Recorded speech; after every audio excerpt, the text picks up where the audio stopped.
importante con una conversación que vamos a tener y profundizar, porque ya no queda ningún lugar en el planeta Tierra que esté libre de contaminación atmosférica. Esto según el primer estudio mundial sobre este tema, el que revela que solo un 0,18% de la superficie terrestre y un 0,001% de la población mundial vive en niveles de contaminación que son considerados seguros por la Organización Mundial de la Salud.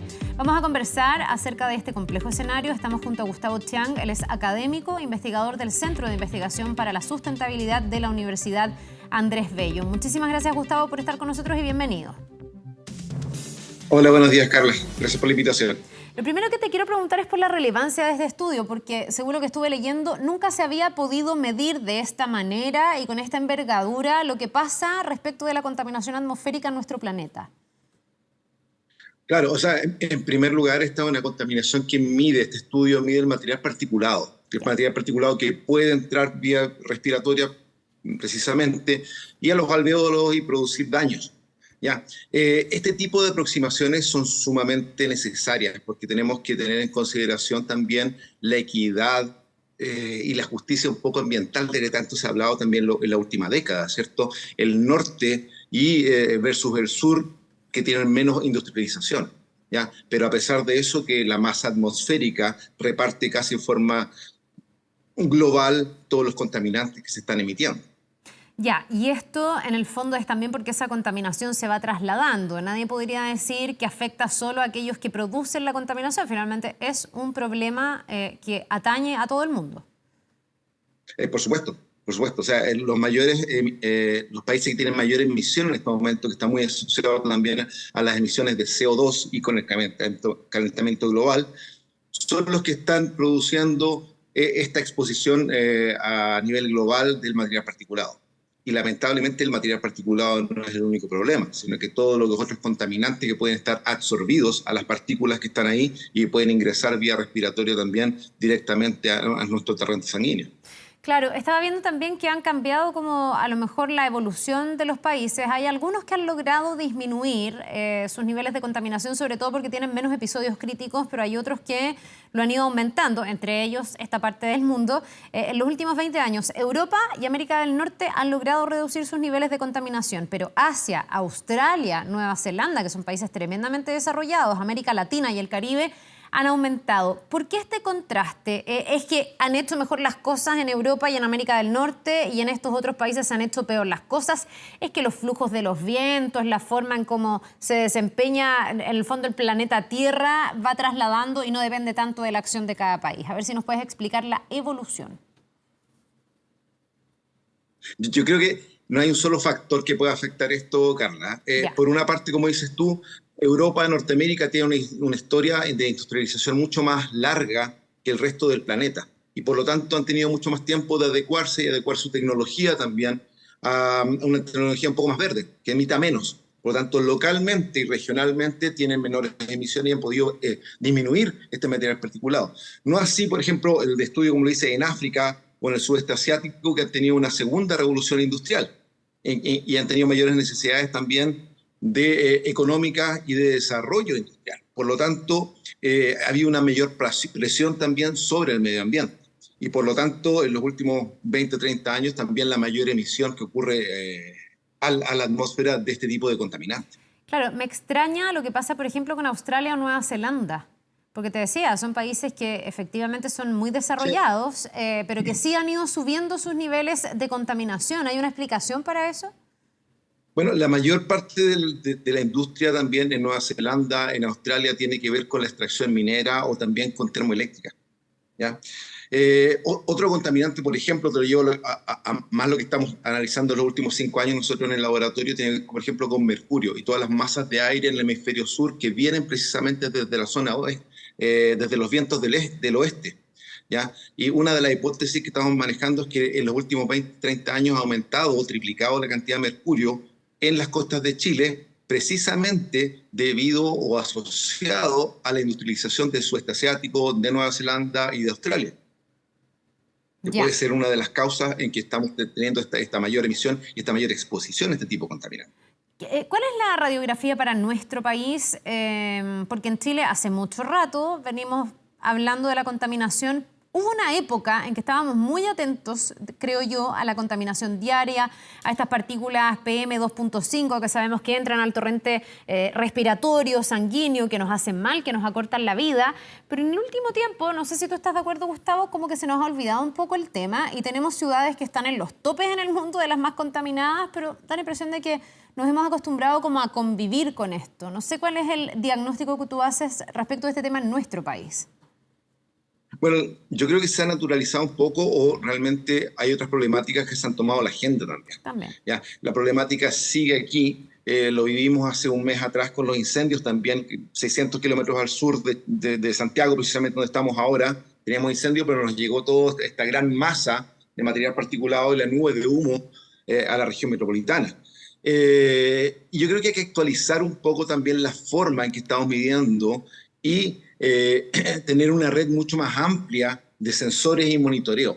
Y no solamente, como te digo yo, el material particulado, porque el material particulado 2.5 ya per se tiene un efecto nocivo contra la salud, pero hay muchos otros contaminantes que pueden estar volatilizados o incluso absorbidos en conjunto del material particulado que tienen efectos nocivos.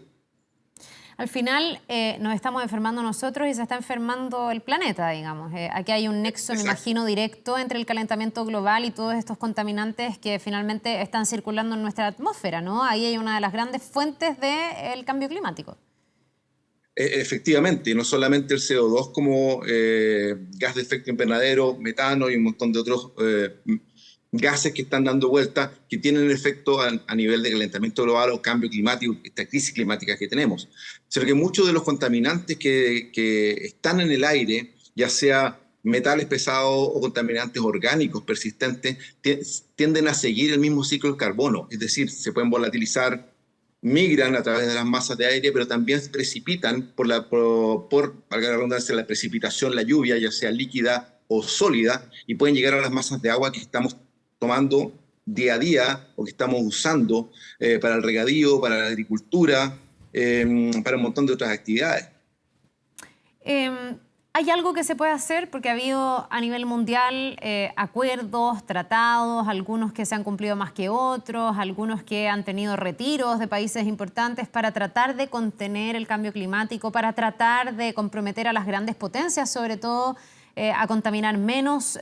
¿Queda alguna alternativa para que esto disminuya? ¿Es reversible este proceso o ya es irreversible?